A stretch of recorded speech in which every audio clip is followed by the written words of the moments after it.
বিএনপির নেত্রী দেশনেত্রী বেগম খালেদা জিয়া আজকে গণতন্ত্রের জন্য যুদ্ধ করতে করতে মৃত্যুর মিছিলে সামিল হয়েছে। এখন আল্লাহ জানে কদিন পর তার কি হয়, তাকে বিদেশে যেতে দেওয়া হচ্ছে না। আমরা কতবার বলেছি দেশনেত্রী বেগম খালেদা জিয়াকে মুক্তি দিয়ে অথবা চিকিৎসার জন্য বিদেশে পাঠান, ওনার অবস্থা বেশি ভালো না। ওনারা বলছেন আইন নাই। কাদের সাহেব, আপনি যখন 111 জেলে ছিলেন, আপনি কি চোর হিসেবে গেছিলেন না রাজনৈতিক বন্দী হিসেবে গেছিলেন? 11-এর সময় আজকের প্রধানমন্ত্রী উনিও জেলে ছিলেন, উনি কি হিসেবে বন্দী হয়েছিলেন আমি জানতে চাই। এটা অদ্ভুত ব্যতিক্রম ধর্মী একটি সমাবেশ। প্রিয় ভাইয়েরা, বিচিত্র বাংলাদেশ। সেদিন দেখলাম সোশ্যাল মিডিয়ায় লিখেছে আমার কোনো এক ভাই 100 টাকা চুরির জন্যে চোরের হাত বেঁধে রাখেন, আর 1000 কোটি টাকা চুরি যারা করে তাদেরকে স্যালিউট দেন। এই হলো বাংলাদেশ, এই হলো বাংলাদেশ। আজকে বাংলাদেশের কি করুণ অবস্থা, এটা আওয়ামী লীগ ছাড়া বিশ্বের সকলেই জানে এই বাংলাদেশ কি দুরবস্থার মধ্যে আছে।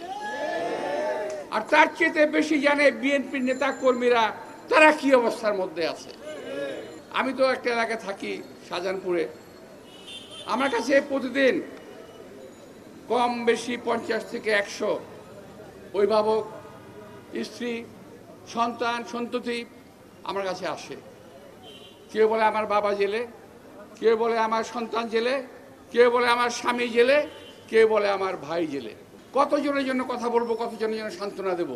যদি আমি বন্দীদের লিস্ট একটা করতে বলি নাই, আমার মনে থাকবে না এত নাম। আমাদের অনেক নেতা এখন স্বেচ্ছায় কারাবরণ করেছে। আমাদের মতো বহু নেতা কিছুদিন আগে কারাগার থেকে মুক্তি পেয়েছে। ভাগ্যের কি নির্মম পরিহাস, এই দেশ স্বাধীন করেছিল শহীদ রাষ্ট্রপতি জিয়া রহমান, তার দল বিএনপি।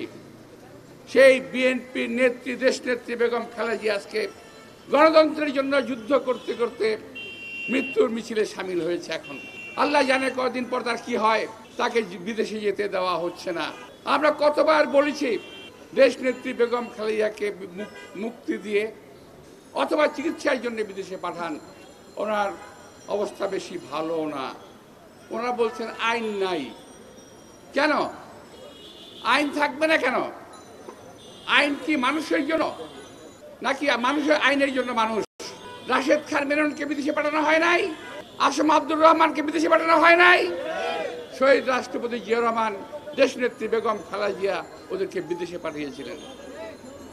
আসম আব্দুর রহমানকে বন্দী অবস্থায় বিদেশে পাঠিয়েছিলেন, আর রাশেদ খান মেননকে পাঠিয়েছিলেন আজকে দেশনেত্রী বেগম খালেদা জিয়া। প্রিয় ভাইরা, আজকে তারা বলছে দেশনেত্রী বেগম খালেদা জিয়াকে বাইরে পাঠানো যাবে না, অর্থাৎ তাকে হত্যা করতে হবে এবং এমনভাবেই করতে হবে যাতে কেউ কিছু বলতে না পারে।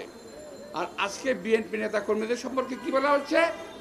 ওই দিন কাদের সাহেব বলেছেন কোনো রাজনৈতিক বন্দী জেলে নাই। কি সুন্দর কথা বললেন কাদের সাহেব, আমার খুব হাসি পায়।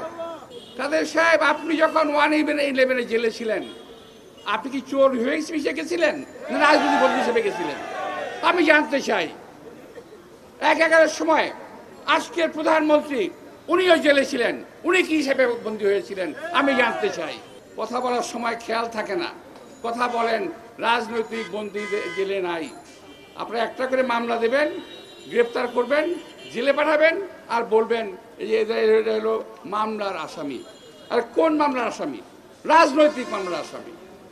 যারা আপনাদের বিরুদ্ধে কথা বলে, আপনাদের কাজকর্মের বিরুদ্ধে কথা বলে,